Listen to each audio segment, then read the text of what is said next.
Do you need to sell your house in order to buy the next one?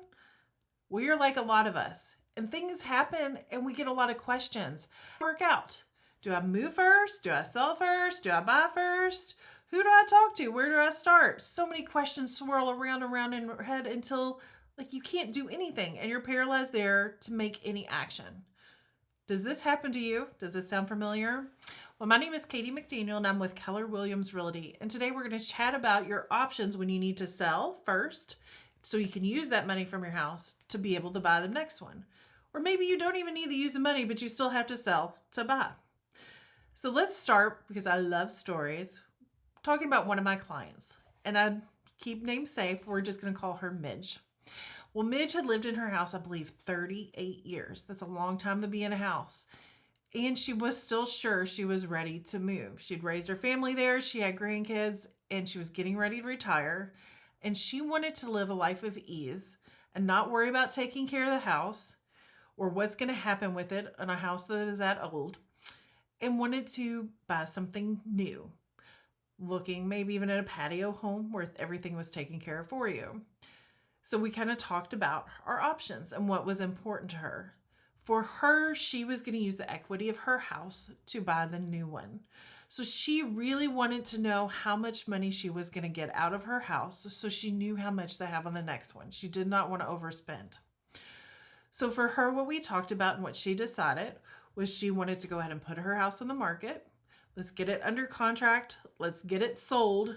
Then I know have that money in my pocket. And at that point, we'll start looking somewhere else.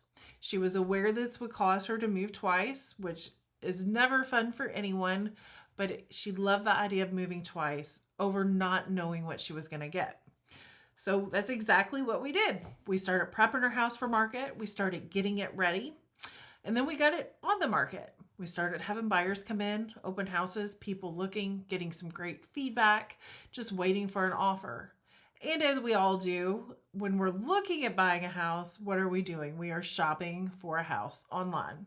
America's addiction, even when we're not really looking, we still look because heck, it's fun. And by looking, she found some that she wanted to go check out. So why not? We can shift plans if needed. So we started checking out some houses and she did find one that she loved. While we're looking and making that decision, we happened to get an offer on the house. Did a little bit of negotiating, got it to a point where everybody was happy, and we accepted an offer. So then when her house that she loved, we were able to put an offer in on that house, not contingent on the sale and close of her house, but just the close of her house. Then we just had to figure out the timing. We needed to close her house before the other house closed on the new house. And we needed to do it in a time frame so she didn't have to move twice. Luckily, we were able to do that. We got a little delayed possession. By the time the new construction house was ready, we were able to close and get her moved in. So, but sitting down with Midge when we first met, there was a question I asked her, just as I ask all my people who are listing their houses. What is most important to you? Is it price? How much money you get for the house? Is that the most important thing? Is it timing? Is it figuring out, which is where she started, is being able to sell that one to be able to get the next one? Is that what was most important for that all to lay out the way that you want? Or is it convenience? Maybe your house needs some work. Maybe you have years and years of stuff in there and you just don't want to sort and go through it. And you're looking at an easy button, right? Like, let me take what I want, leave what I want. And sometimes when I ask people this, they tell me all three. And that is totally okay. This is your rodeo and it is our job to guide you through it and give you the information you need and get you a personalized plan together so that you can conquer it. So we're going to keep that price, timing, and convenience in mind as we talk about our options. I'd like to start with before. So what if you want to sell your house before you buy the next one, like Midge's original plan? Well, we can do what we talked about with Midge. We can do a traditional sell. We can get your house ready. We can get it on the market. We can get an offer in and close before we start looking. Easy peasy, right? Downside of that, you're going to have to move twice. And if you're like me, that is not a great idea. I don't like the idea of moving once, so twice, not loving that option. Maybe convenience is a little bit more important, right? Convenience and timing are a little more important. Well, at that point, we can look at an instant cash offer. So that's getting some investors in there. That's getting you a fair price on your house. Maybe they're going to let close quickly, but be able to let you rent back or delayed possession. They'll maybe say, hey, take what you want, leave what you want, we're good. And with this, we may not get as much money, right? Because investors are looking at numbers. Either they're going to hold on to it and they're going to rent it out, or they're trying to flip it. And either way, the numbers have to make sense, and the price they're paying is going to be below market. But maybe the timing and convenience is totally worth that. Or we can go with a contingent offer, where which is what we ended up doing with Midge in the second place, is going in, looking for a house, putting an offer in on that house, but it's going to be contingent on the sale of your house. So think about it from a seller's perspective, since you are selling a house. If somebody brought you an offer and they said, hey, here's my offer, here's the terms, and here's another term that I need to sell my house first.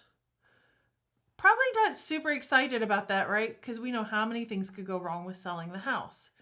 And if we're in a market that's moving faster, that's more a seller's-based market, and we're getting multiple offers, adding an extra term in there makes it really hard to get an offer accepted. Now, if we're in a little buyer-based market, right, where there's a lot of properties on, not as many buyers, it's a lot easier to get a contingent offer accepted. So being aware of what is going on in the market is going to be very important if you're doing that. There are ways to sweeten that contingency offer, however. We could go ahead and have your house totally built and ready and marketed and ready to go, so that when we submit that contingent offer to the seller, we can say, hey, I know we're contingent on our house, but if you accept this offer, the moment you accept that offer, within minutes, I can have my house on the market. We're going to price it aggressively to get it under contract quickly, and we are motivated to make this happen. So yes, it is a contingent offer, but we're making it a lot sweeter. We're pouring some sugar and honey on it so that the seller is more inclined to take a bite. Now, if you kind of love the idea of being able to buy the next one, move in, and then sell your house, so we're not worried about any offers falling through, which could potentially happen with a contingency offer. It is possible that the house you're buying, something happens during that, you're unable to buy that house, and now your current house is under contract. And what do, right? Because we may not be able to get you out of that contract. So there's a small potential there that you don't buy the new one, yours is under contract, you're going to have to sell your house and rent somewhere until you find the next one. Not ideal, but it could potentially happen. So if you want to avoid that possibility, the idea of buying that next one, securing that one, moving in, and then selling your house sounds pretty great. And there's different ways to do that. One of them is there's some loan products out there to help you transfer your equity from your current house to the new one. So home equity loan or home equity line of credit. Potentially, if you have enough there, you can use that to buy the next one. You pay interest only until you close on your current house and pay that money back. Bridge loan works in a similar way. There's also a recast. So where you're going to take, when your house closes, your old house closes, you're going to take that lump sum, put it towards your new mortgage and pay that down and adjust the numbers at that point. So those might be some loan options that help you from one to the other.